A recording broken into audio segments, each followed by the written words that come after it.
అనారోగ్యంతో నిస్సహాయులై మట్టిని తింటూ సొమ్మసిల్లిపోయిన విషయం తెలవడంతో తక్షణమే స్పందించి సంఘటనా స్థలానికి చేరుకొని పరిశీలించి మహిళను ఆసుపత్రికి తరలించిన గౌరవ న్యాయమూర్తి Shrimati K Anitha, civil judge cum mandal legal service committee Narsapur. వివరాల్లోకి వెళ్తే 50 సంవత్సరాల ఓ మహిళ అనారోగ్యంతో నిస్సహాయురాలై కళ్ళు కనిపించక 2-3 రోజుల నుంచి తన భర్త ఆమె ఆలన పాలన చూడకుండా వదిలి వెళ్లడంతో నడవలేని స్థితిలో మట్టిని తింటున్న విషయం పక్కనే నివాసం ఉంటున్న కొంతమంది వ్యక్తులు చూసి mandal legal service committee council న్యాయవాది స్వరూపారాణి గారి ద్వారా గౌరవ న్యాయమూర్తి Shrimati K Anitha, civil judge cum chairman mandal legal service committee Narsapur గారి దృష్టికి తీసుకువెళ్లడంతో తక్షణమే స్పందించిన వారు స్థానికంగా ఉన్నటువంటి ప్రభుత్వ ఆసుపత్రి సూపరింటెండెంట్ డాక్టర్ మీర్జా, స్థానిక ఎస్ఐ పుష్పరాజులను పిలిపించి నర్సాపూర్ బార్ అసోసియేషన్ అధ్యక్షులు Sridhar Reddy, general secretary R Srinivas Reddy న్యాయవాదులతో సంఘటన స్థలానికి వెళ్లి పరిశీలించి ఆ మహిళను ప్రత్యక్షంగా పలకరిస్తూ ఆమె పరిస్థితిని అడిగి తెలుసుకుని తక్షణమే ప్రభుత్వ ఆసుపత్రి ద్వారా ఆసుపత్రికి తరలించి మెరుగైన చికిత్సలు అందించాలని సంబంధిత ఆసుపత్రి డాక్టర్ మీర్జా గారికి మౌఖిక ఆదేశాలు ఇస్తూ ఆ మహిళకు సంబంధించినటువంటి పూర్తి విషయాలను సేకరించి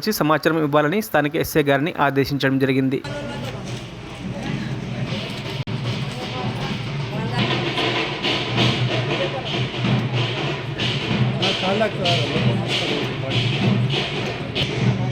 మరిన్ని అప్డేట్స్ కోసం మా ఛానల్ని సబ్స్క్రైబ్ చేయండి.